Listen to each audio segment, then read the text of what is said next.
अदाकारा मिनाल खान के बॉयफ्रेंड एहसन मोहसिन इकराम की जानिब से अपने इंस्टाग्राम पर बाज ऐसी तस्वीर शेयर की गई हैं जिनकी वजह से पाकिस्तानियों का पारा हाई हो गया है। एहसन मोहसिन इकराम ने एक तस्वीर शेयर की जिसमें उन्होंने मिनाल खान को पीछे से पकड़ा हुआ है, जबकि उनके बैकग्राउंड में तुम्हें आई लव यू कहने के लिए मुझे बहुत ज्यादा पीनी पड़ी। इसके अलावा इसी पोस्ट में एक और तस्वीर भी है जिसमें ये जोड़ी अपने दोस्तों के साथ मौजूद है। सोशल मीडिया पर ये तस्वीरें सामने आने के बाद इस अदाकार जोड़ी को पाकिस्तानियों की सख्त गम गुस्से का सामना है और लोग उन्हें खूब खरी खोटी सुना रहे हैं। एक सारिफ ने मिनाल खान के बारे में लिखा, ये तो बहुत आवारा निकली, इसके माँ बाप देखकर शर्म नहीं महसूस करते। इसकी बहन एमन तो बहुत शरीफ है, पसंद किया तो निकाह करके हलाल रिश्ते में जुड़ गई, लेकिन ये तो हर दूसरे दिन किसी नए लड़के से चिपकी होती है। एक खतून ने एहसन मोहसिन इकराम के बारे में कहा, तुम तो शक्ल से ही नशे में लग रहे हो। एक सारिफ ने लोगों से अपील की कि मिनाल खान की पैरवी बंद करें क्योंकि वो तमाम इस्लामी कवानीन तोड़ते हुए फहाशी को फरोग दे रही हैं। एक खतून ने ख्वाजा आसिफ के मशहूर जमाना जुमलों का शायराना इस्तेमाल करते हुए कहा, कोई शर्म होती है, कोई हया होती है, भला तुमको क्या पता वो क्या होती है।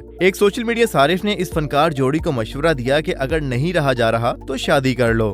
तुम्हें आई लव यू कहने के लिए मुझे बहुत ज्यादा पीनी पड़ी। मिनाल खान के बॉयफ्रेंड के साथ ऐसी तस्वीर सामने आई कि पाकिस्तानियों को गुस्सा चढ़ गया है। आप इस हवाले से क्या राय रखते हैं, हमें बताएं कमेंट सेक्शन में। और अगर आपने अभी तक हमारा चैनल सब्सक्राइब नहीं किया तो अभी सब्सक्राइब करें और बेल आइकन पर लाजमी क्लिक करें ताकि आने वाली तमाम वीडियोस आपको बर वक्त मौसूल हो सकें।